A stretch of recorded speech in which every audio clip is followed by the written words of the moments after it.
Assalamualaikum warahmatullahi wabarakatuh. Hai semuanya, perkenalkan saya Rizkyatun Izmi. Saya dari Prodi PIAUD kelas 1E, Fakultas Tarbiyah dan Keguruan, Universitas Islam Negeri Mataram.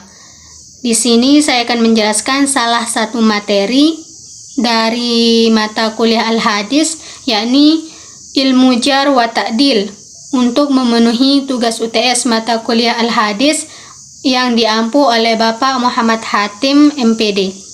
Ada 5 pokok pembahasan yang akan saya jelaskan kepada teman-teman. Yang pertama, pengertian ilmu jar wa ta'dil. Yang kedua, yakni sejarah perkembangan ilmu jar wa ta'dil. Yang ketiga, syarat-syarat pentakdil dan pentajrih. Yang keempat, mengidentifikasi cacat-cacat yang dapat merusak kesahihan hadis. Dan yang terakhir, yang kelima, lafaz-lafaz dan tata tertib ilmu jar wa ta'dil. Kita langsung saja ke pokok pembahasan yang pertama, yaitu pengertian ilmu jar wa ta'dil.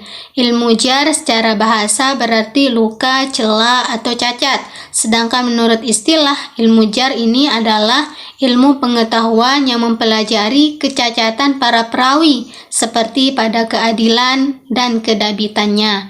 Para ahli hadis mendefinisikan al-jar dengan kecacatan para perawi hadis disebabkan oleh sesuatu yang dapat merusak keadilan atau kedabitan perawi. Selanjutnya at-ta'dil. At-ta'dil menurut bahasa berarti at-taswiyah, yaitu menyamakan. Sedangkan menurut istilah, lawan dari al-jar, yaitu suatu pembersihan atau pensucian perawi dan ketetapan bahwa ia adil atau dabit.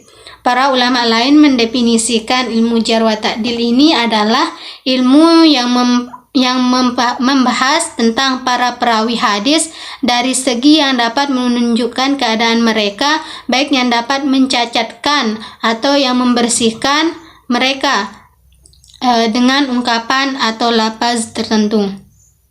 Pokok pembahasan yang kedua yaitu sejarah perkembangan ilmu jar wa ta'dil.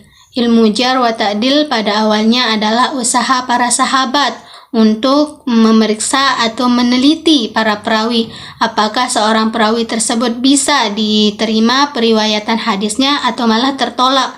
Hal ini untuk menjaga kesahihan hadis Nabi Muhammad SAW, karena para sahabat khawatir seandainya banyak orang yang berani mengatakan hadis Nabi Muhammad SAW tanpa meneliti terlebih dahulu apakah hadis tersebut memang benar berasal dari Nabi atau bukan. Ketika hadis-hadis palsu mulai bermunculan, maka para ulama tersebut menaruh perhatian besar dalam hal ini dengan meneliti dan sangat-sangat meneliti perawi hadis. Selanjutnya, ilmu jar ini berkembang atau menyebar luas pada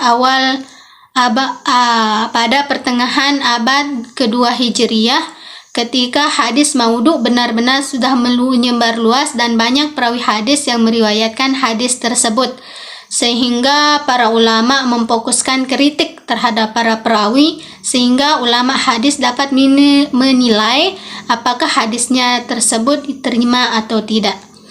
Yang pokok pembahasan ketiga yakni syarat-syarat pentakdil dan pentajrih. Disyaratkan kepada muadil dan pada jarih ilmu, takwa, wara, jauh dari ta'assub, dan mengetahui sebab-sebab jarah dan sebab-sebab tazkiyah atau ta'dil.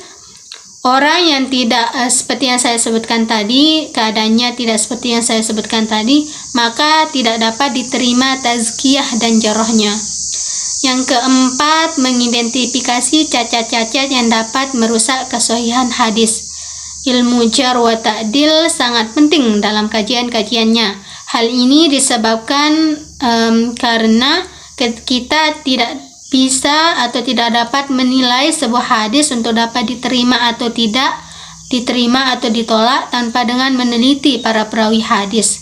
Karena kalau dilihat dari matan hadis, sulit membedakan hadis yang benar-benar datang dari Nabi dan dengan hadis palsu, karena banyak sekali hadis-hadis maudhu yang bermunculan sepintas dilihat mungkin hadis tersebut datangnya dari Nabi, padahal kalau kita kaji, kita perhatikan lebih dalam, ternyata bukan dari Nabi. Apalagi pada masa terjadinya perpecahan antara Syiah, Muawiyah, dan Khawarij. Banyak sekali hadis-hadis palsu yang beredar pada saat itu, tetapi dengan ilmu jar dan ta'dil ini, tidak semua hadis dapat diterima, karena salah satu syarat diterimanya hadis, perawinya harus thiqah, kuat hafalan, jujur, dan lain-lain. Maka Syekh Abdul Mubarak pernah mengatakan, kalau tidak ada isnad, maka orang akan berbicara semau-maunya saja. Selanjutnya, pokok pembahasan yang terakhir, yang kelima, yaitu lafaz-lafaz dan tata tertib jar wa ta'dil. Dalam Muqaddimah Jar wa Ta'dil, Ibnu Abu Hatim membagi menjadi 4 tingkatan. Kemudian ulama menambahkan 2 tingkatan lagi sehingga menjadi 6 tingkatan. Yang pertama, tingkatan ta'dil dan lafaz-lafaznya. Yang pertama, yang nomor 1, dengan lafal yang menunjukkan arti lebih, paling, atau berbentuk af'al at-ta'dil. Tingkatan ini paling tinggi kualitasnya, seperti kata si fulan adalah orang yang mantap hafalan dan keadilannya. Selanjutnya yang kedua, nomor 2, dengan lafal mentakkidkan kesyikohan perawi dengan membubuhi suatu sifat atau beberapa sifat yang menunjukkan keadilan dan kedabitannya, seperti dia benar-benar thiqah. Yang ketiga, dengan lafal yang menunjukkan arti thiqah tanpa takkid, contoh dia orang yang thiqah. Yang keempat, dengan lafal lain yang menunjukkan arti adil atau dabit, seperti dia adalah orang yang sangat jujur. Yang kelima, dengan lafal yang tidak menunjukkan thiqah jar, seperti si fulan adalah guru. Dan yang terakhir, dengan lafal yang mendekati arti jar, seperti si fulan itu pantas meriwayatkan hadis. Adapun tingkatan hukum tingkatan ta'dil, yaitu yang perawi tingkatan pertama sampai ketiga, itu perawi dengan 3 tingkatan pertama sampai ketiga, hadisnya dapat dipakai hujjah apabila masing-masing saling menguatkan.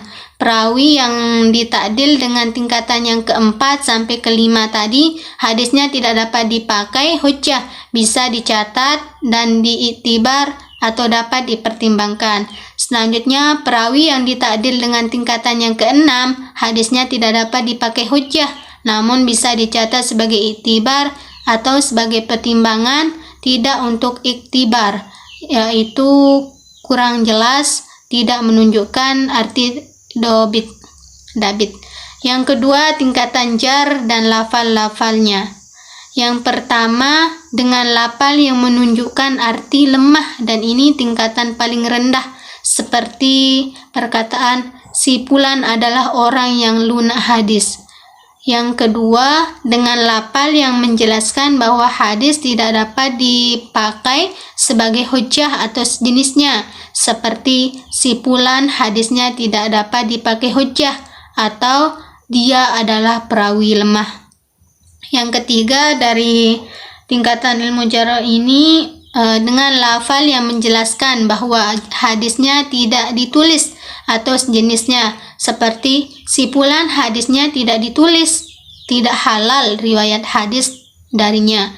Yang keempat, dengan lafal yang mengandung arti dugaan dusta atau sejenisnya. Contohnya, si fulan orang yang diduga dusta, si fulan orang yang diduga bohong. Selanjutnya yang nomor 5, dengan lafal yang menunjukkan sifat bohong atau sejenisnya, yakni dia adalah pembohong, dia adalah pendusta. Selanjutnya yang terakhir, dengan lafal yang menunjukkan arti sangat dusta atau lafal yang berbentuk af'al at-ta'dil, yakni pada contoh seperti dia adalah orang yang paling bohong. Selanjutnya, hukum tingkatan pada jar. Yang pertama, perawi yang dijarrah dengan 2 tingkatan. Yang pertama tadi, hadisnya tidak dapat dipakai hujjah, namun hadisnya bisa dicatat sebagai iktibar. Yang kedua, perawi yang dijar dengan 4 tingkatan terakhir, yaitu dari 2, 3, 4, 5, 6 itu hadisnya tidak dapat dipakai hujjah, tidak dapat dicatat, dan tidak bisa dijadikan sebagai iktibar. Sekian penjelasan dari saya, kurang lebihnya mohon maaf. Terima kasih untuk perhatiannya. Wassalamualaikum warahmatullahi wabarakatuh.